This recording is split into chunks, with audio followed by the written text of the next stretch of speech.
ભાજપ પાસે હાલ ઉમેદવારોની અછત છે, ત્યારે એ કોઈ પણ ભોગે કોંગ્રેસ પાર્ટીના સારા આગેવાનોને તોડી લઈ જઈને ભોરલ સીટની અંદર કોંગ્રેસ પાર્ટીના એક આગેવાન હતા જોગાજી રાજપૂત, ફોર્મ ભરી કોંગ્રેસે મેન્ડેટ આપ્યો અને છેલ્લી ઘડીએ ભાજપમાં ફોર્મ ભરીને ગદ્દારી કરવામાં આવી. ભાજપ પાસે આગેવાનોની અછત છે, ત્યારે જ કોંગ્રેસના આગેવાનોને લઈ જવા પડે. નકા તો એ ભાજપવાળા ઉપર મને તો દયા આવે છે કે આ કઈ રીતે એમનું ભાજપવાળાનું અપમાન છે, અમારું નહીં.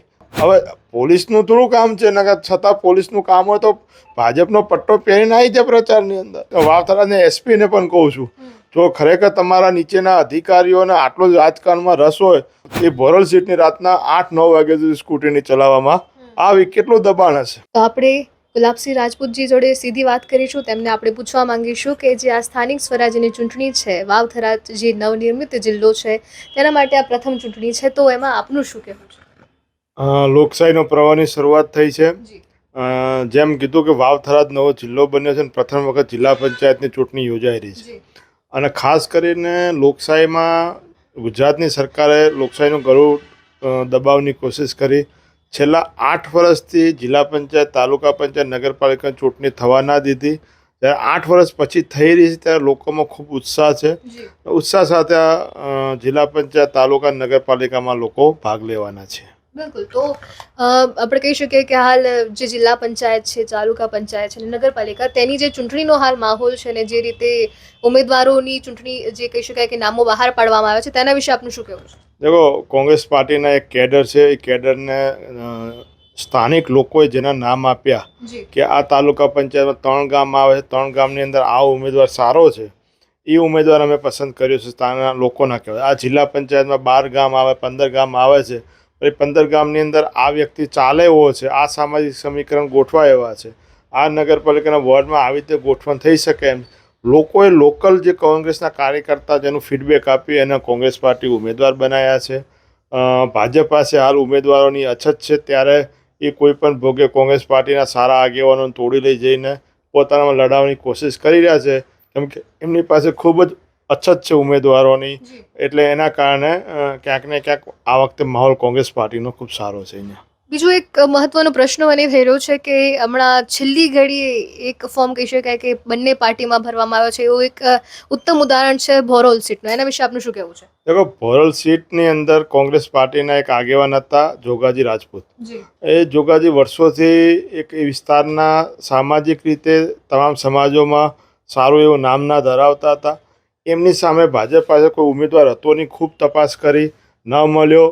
એ તો ક્યાંક ને ક્યાંક કોઈ ચોકઠા ગોઠવી અને એમને કોંગ્રેસ પાર્ટી જોડેથી ફોર્મ ભરાવરાયું. ફોર્મ ભરી કોંગ્રેસે મેન્ડેટ આપ્યો અને છેલ્લી ઘડીએ ભાજપમાં ફોર્મ ભરીને ગદ્દારી કરવામાં આવી. ભાજપ પાસે આગેવાનોની અછત છે, ત્યારે જ કોંગ્રેસના આગેવાનોને લઈ જવા પડે. નકા આ 30 વર્ષથી ભાજપની ડબલ એન્જિનની સરકાર છે, છતાં એમને ઉમેદવાર ના મળે, કોંગ્રેસ પાર્ટીના ઉમેદવારને લઈ જવા પડે.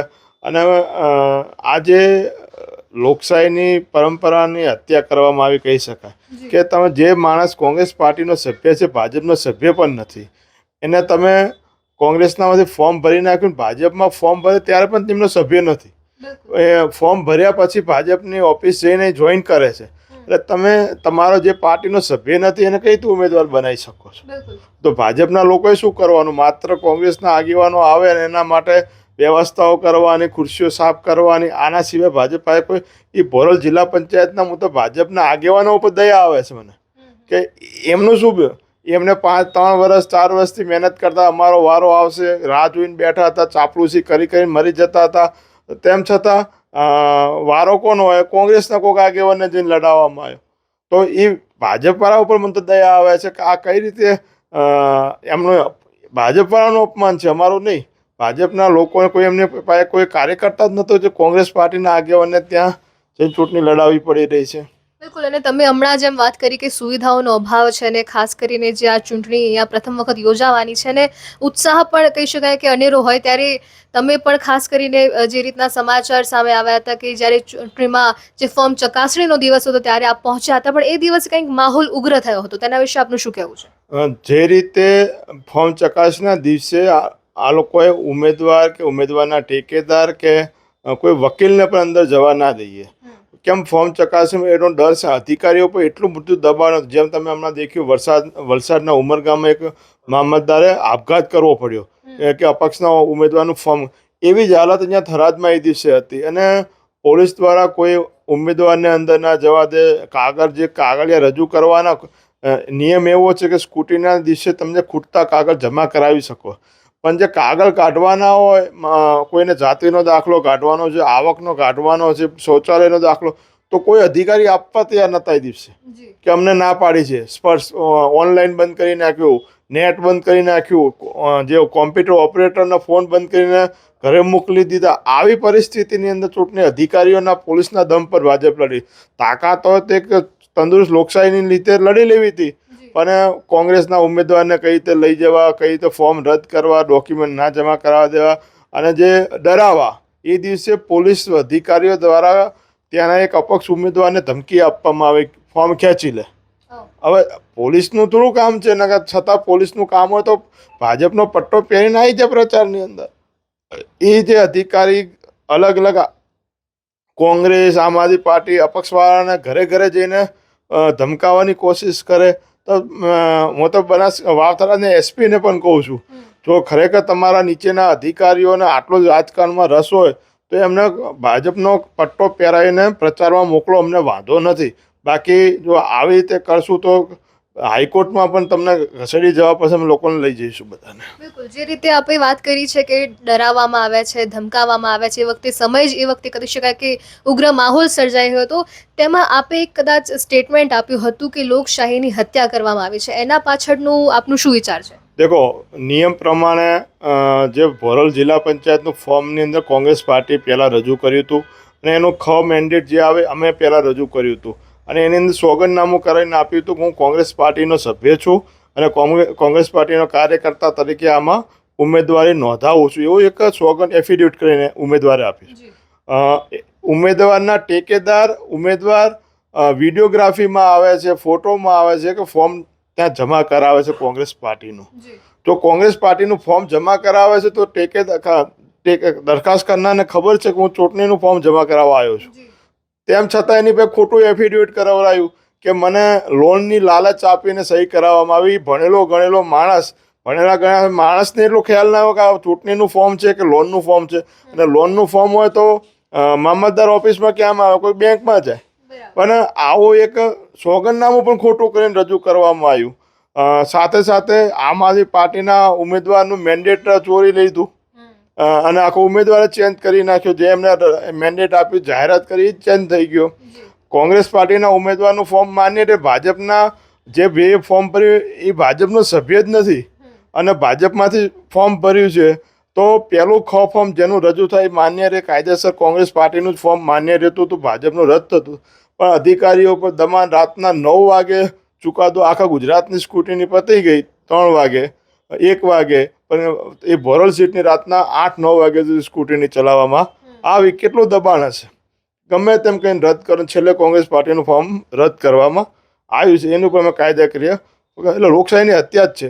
એક નગરપાલિકાની અંદર એક મહિલા ગરીબ પરિવારની ઠાકોર સમાજની દીકરીએ ફોર્મ ભર્યું, એને સરકારના જે પોર્ટલની ભૂલથી પિતાનું અટક પતિમાં લખાઈ ગઈ, પતિની અટક પિતામાં લખાઈ. ટેકનિકલ ભૂલ હતી, સરકારની હતી. તેમ છતાં ટાઈમ માંગ્યો કે અમે સુધારીને તમને રજૂ કરી દઈએ તો સરકારી ભૂલ છે તોય પણ. એના પછી એને જે જાતિનો દાખલો કઢાવવાનો હતો તો મામલતદાર ઓફિસ ના પાડે, નહીં કાઢી આપીએ. તમે મામલતદાર કહેતો જ કાઢી આપીએ. મામલતદાર પાસે જઈએ તો કે હું અત્યારે બીજી પ્રોસેસમાં છું એટલે નહીં કરી શકું. 3:30 વાગ્યા સુધી માથાકૂટ કરી ત્યારે એને નીકાળીને આપણે જમા કરાયો, તો પણ એ લોકો જમા લઈ લીધો, પણ અંદર બતાવ્યો નહીં કે આ લોકો જમા કરાય, એનું ફોર્મ રદ કરવામાં. અહીંયા મીઠાની અંદર તાલુકા પંચાયતની અંદર એક આદિવાસી મહિલાએ ફોર્મ ભર્યું. એ મહિલાને 3 બાળકો હતા, પણ એમાં 1 બાળકનું અવસાન થયું હતું. તો કોઈ કાયદાકીય 2 બાળક હયાત હોય તો ચૂંટણી લડી શકે છે. તમે 2 જ બાળક હતા, ત્યાં ફોર્મ રદ કરી નાખ્યું. એવો ને એવો કિસ્સો ચાંદરવા તાલુકા પંચાયતના ભાજપના ઉમેદવારને પણ છે. એને પણ 3 સંતાન હતા, એમાં 1 સંતાનનું અવસાન થયું હતું. તો ત્યાં માન્ય રહ્યું, પણ કોંગ્રેસનું ફોર્મ રદ કરવામાં આવ્યું. તો આ લોકશાહીની હત્યા છે કે બીજું છે? બિલકુલ.